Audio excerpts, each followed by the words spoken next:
Shalom saudaraku yang dikasihi Tuhan Yesus Kristus. Selamat pagi, salam sejahtera untuk kita semuanya. Selamat datang kembali di Renungan Rohani pagi hari ini.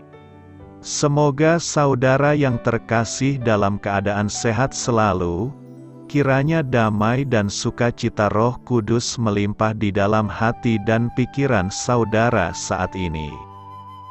Sebelum kita mulai renungan pagi ini, marilah kita bersama-sama berdoa. Tuhan Yesus, terima kasih sudah membangunkanku pagi hari ini. Terima kasih atas penyertaan dan perlindungan Tuhan. Semua karena karunia Tuhan aku dapat bangun dengan pagi hari ini. Aku menyerahkan seluruh aktivitasku hari ini ke dalam kuasa tangan Tuhan. Jauhkanku dari yang jahat, ya Tuhan. Tuhan Yesus, tolong lindungi dan berkati aktivitasku hari ini. Tolong berkati juga keluarga dan teman-temanku, Bapa Surgawi, oleh karya Roh Kudus. Tolonglah aku untuk menjauhi segala sesuatu yang melukai hati-Mu. Ampunilah segala dosa kami, ya Tuhan. Dalam nama Tuhan Yesus, aku sudah berdoa. Amin.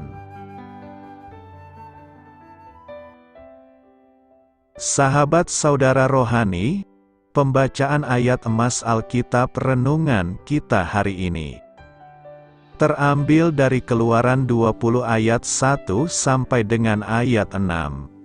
Lalu Allah mengucapkan segala firman ini, Akulah Tuhan, Allahmu, yang membawa engkau keluar dari tanah Mesir, dari tempat perbudakan. Jangan ada padamu Allah lain di hadapanku. Jangan membuat bagimu patung yang menyerupai apapun yang ada di langit di atas, atau yang ada di bumi di bawah, atau yang ada di dalam air di bawah bumi. Jangan sujud menyembah kepadanya atau beribadah kepadanya. Sebab aku, Tuhan, Allahmu, adalah Allah yang cemburu, yang membalaskan kesalahan bapa kepada anak-anaknya, kepada keturunan yang ketiga dan keempat dari orang-orang yang membenci aku. Tetapi aku menunjukkan kasih setia kepada beribu-ribu orang, yaitu mereka yang mengasihi aku dan yang berpegang pada perintah-perintahku. Keluaran 20 ayat 1 sampai dengan ayat 6. Inti dari ayat emas renungan kita adalah: jangan membuat bagimu patung yang menyerupai apapun. Mari kita mulai renungan pagi kita.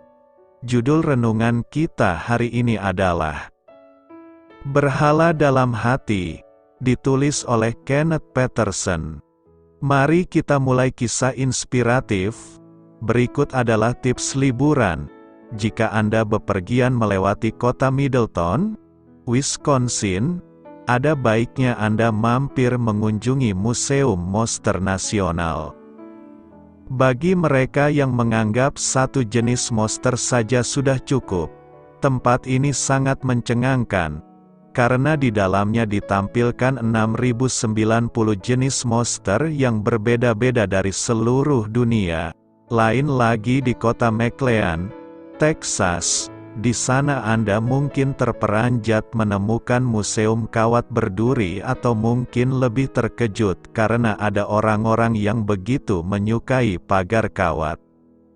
Luar biasa sekali hal-hal apa saja yang kita anggap penting dan berharga. Seorang penulis bahkan berkata bahwa menikmati senja di Museum Pisang bukanlah pilihan yang buruk, meski bukan selera semua orang. Kita mungkin menganggap semua museum tadi lucu, tetapi perlu disadari bahwa kita pun membangun museum-museum kita sendiri. Semua itu ada dalam hati kita, tempat kita membanggakan dan mendewakan berhala buatan kita sendiri. Allah telah memerintahkan, jangan ada padamu Allah lain di hadapanku, Keluaran 20 ayat 3, dan jangan sujud menyembah kepadanya atau beribadah kepadanya. Namun, kita tetap melakukannya dengan membuat ilah-ilah kita sendiri, barangkali dalam wujud kekayaan, nafsu, atau kesuksesan atau suatu hal berharga lain yang diam-diam kita puja. Mudah untuk membaca bagian Alkitab tersebut tetapi gagal menangkap maksudnya. Memang, Allah meminta pertanggungjawaban atas museum dosa yang kita ciptakan. Namun, Dia juga berbicara tentang menunjukkan kasih setia kepada beribu-ribu orang, yaitu mereka yang mengasihi Dia. Dia tahu betapa sepelenya museum kita, dan bagaimana kepuasan kita yang sejati hanya ditemukan dalam kasih kita kepadanya. Marilah kita renungkan di dalam hati kita. Adakah dosa-dosa yang masih Anda rahasiakan? Bagaimana Anda akan menyerahkannya kepada Allah? Hal ini patut kamu ketahui. Meski susunan katanya tidak sama, Perjanjian Baru mengulangi pengajaran perintah pertama dan kedua, yaitu hanya Allah yang patut disembah. Keluaran 20 ayat 3 sampai dengan ayat 6. Ketika Yesus ditanya, "Hukum apa yang terutama?" Dia menjawab, "Hukum yang terutama ialah, dengarlah, hai orang Israel, Tuhan Allah kita, Tuhan itu esa. Kasihilah Tuhan, Allahmu, dengan segenap hatimu dan dengan segenap jiwamu dan dengan segenap akal budimu dan dengan segenap kekuatanmu." Markus 12 ayat 29 sampai dengan ayat 30. Pengajaran Paulus serupa dengan itu. Karena itu, saudara-saudara, demi kemurahan Allah aku menasihatkan kamu, supaya kamu mempersembahkan tubuhmu sebagai persembahan yang hidup, yang kudus dan yang berkenan kepada Allah. Itu adalah ibadahmu yang sejati. Kemurahan dari Allah adalah dasar persembahan kita kepada Allah. Pengajaran Yohanes ringkas tetapi jelas, jauhkanlah dirimu dari berhala-berhala. Apa definisi penyembahan berhala? Definisi penyembahan berhala, menurut Webster, adalah penyembahan berhala atau pengabdian yang berlebihan, atau penghormatan terhadap seseorang atau sesuatu. Berhala adalah segala sesuatu yang menggantikan satu Allah yang benar. Bentuk penyembahan berhala yang paling umum di zaman Alkitab adalah penyembahan patung yang dianggap mewujudkan berbagai dewa kafir. Sejak awal, perjanjian Allah dengan Israel didasarkan pada penyembahan eksklusif kepadanya saja. Bangsa Israel bahkan tidak boleh menyebutkan nama dewa-dewa palsu, karena dengan melakukan itu akan mengakui keberadaan mereka dan memberi kepercayaan pada kekuasaan dan pengaruh mereka atas bangsa itu. Israel dilarang untuk menikah dengan budaya lain yang memeluk dewa-dewa palsu, karena Tuhan tahu ini akan mengarah pada kompromi. Kitab Hosea menggunakan perumpamaan perzinahan untuk menggambarkan Israel yang terus-menerus mengejar Allah lain, seperti istri yang tidak setia mengejar laki-laki lain. Sejarah Israel adalah sejarah menyedihkan dari penyembahan berhala, hukuman, pemulihan dan pengampunan, diikuti dengan kembalinya ke penyembahan berhala. Kitab 1 dan 2 Samuel, 1 dan 2 Raja-Raja, dan 1 dan 2 Tawarikh mengungkapkan pola yang merusak ini. Para nabi perjanjian lama tanpa henti menubuatkan konsekuensi yang mengerikan bagi Israel jika mereka terus menyembah berhala. Sebagian besar Mereka diabaikan sampai terlambat dan murka Allah terhadap penyembahan berhala dicurahkan ke atas bangsa itu. Tetapi Tuhan kita adalah Tuhan yang penuh belas kasihan, dan Dia tidak pernah gagal untuk mengampuni dan memulihkan mereka ketika mereka bertobat dan memohon pengampunannya. Pada kenyataannya, berhala adalah balok batu atau kayu yang tidak berdaya, dan kekuatannya hanya ada di benak para penyembah. Berhala dewa Dagon 2 kali dijatuhkan ke lantai oleh Tuhan untuk menunjukkan kepada orang Filistin siapa sebenarnya Tuhan dan siapa yang bukan. Pertandingan antara Allah dan nabinya Elia dan 450 nabi Baal di Gunung Karmel adalah contoh dramatis dari kuasa Allah yang benar dan ketidakberdayaan dewa-dewa palsu. Kesaksian kitab suci adalah bahwa hanya Allah yang layak disembah. Penyembahan berhala merampas kemuliaan Allah yang menjadi haknya, dan itu adalah sesuatu yang tidak akan Dia toleransi. Bahkan saat ini ada agama yang membungkuk di depan patung dan ikon. Suatu praktik yang dilarang oleh firman Tuhan. Signifikansi yang Tuhan tempatkan di atasnya tercermin dalam fakta bahwa yang pertama dari 10 perintah mengacu pada penyembahan berhala.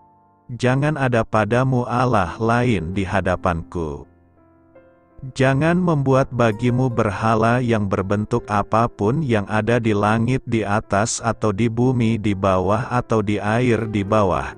Anda tidak akan sujud kepada mereka atau menyembah mereka, karena Aku, Tuhan, Allahmu, adalah Allah yang cemburu, yang menghukum anak-anak karena dosa nenek moyang sampai generasi ketiga dan keempat dari mereka yang membenci Aku.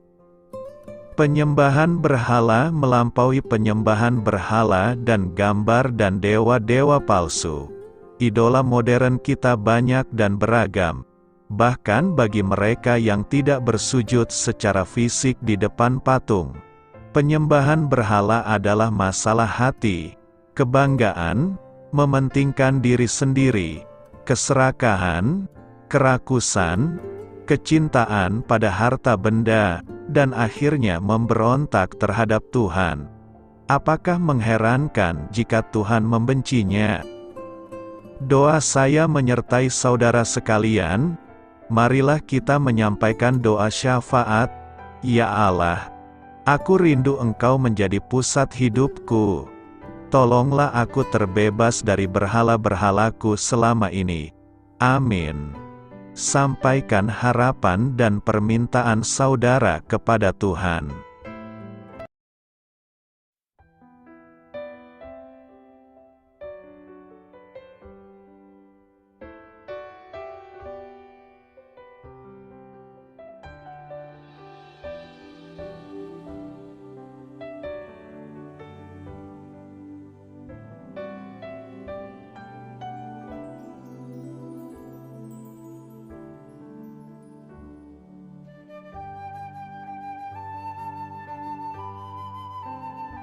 Marilah kita renungkan sahabat saudara rohani. Demikianlah renungan firman Tuhan pagi hari ini. Semoga menjadi berkat dalam hidup kita. Dan sebelum kita memulai segala aktivitas kita pagi hari ini, marilah kita berdoa. Selamat pagi Bapa, malam hari telah berganti pagi. Kehidupan baru telah Engkau berikan kembali bagi kami. Bapa Surgawi, tolonglah aku menyadari kebutuhan orang lain, supaya aku dapat membagikan apa yang telah Engkau berikan kepadaku. Pada saat aku membutuhkan, berilah aku keyakinan bahwa Engkau akan mencukupkanku, melalui orang-orang yang mengasihi-Mu, bukan karena kami pantas atau layak, namun karena kasih karunia-Mu kami boleh ada, sebagaimana kami ada di pagi hari ini. Terima kasih Tuhan. atas kesempatan baru yang telah Tuhan berikan kepada kami. Untuk bisa memperbaiki diri agar kami bisa lebih layak di hadapan-Mu. Hari ini kami serahkan semua perkara dan kesulitan yang akan kami lalui ke dalam tangan-Mu. Biarkanlah kami bisa memuliakan-Mu dalam segala aktivitas yang akan kami lakukan. Amin. Biarlah firman Tuhan menjadi pengingat untuk kita semua, bahwa tuntunan dari Roh Kudus akan selalu memberi jalan keluar bagi setiap permasalahan hidup kita, dan memberi kedamaian di hati kita. Sampai jumpa di renungan pagi saudara rohani berikutnya. Kiranya Tuhan selalu memberkati saudara semua hari ini. Amin. Shalom.